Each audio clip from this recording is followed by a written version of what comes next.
Anong klaseng mindset yan? After breakup, magsisiraan? Sana after breakup nyo sa mga jowa nyo, tahimik lang, walang siraan. Kasi kahit papano nagmahalan kayo. Kasi nag-share kayo ng bonding at memories kasama ang isa't isa. Wala dapat sumbatan. Kesyo ginawa ko lahat, tinhis ko ang lahat. Kasi kung mahal mo talaga siya, hindi mo isusumbat lahat ng ginawa mo para sa kanya. Minahal mo, diba? E di binigay mo lahat ng kusa. Hindi ka niya pinilit.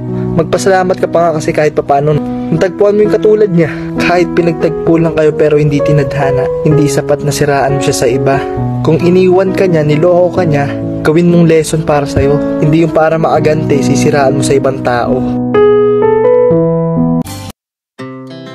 Our hearts beat to the city streets. We began to feel the fire.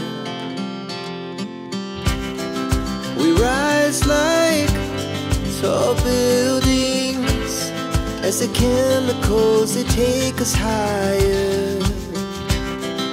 The night's young, and it's just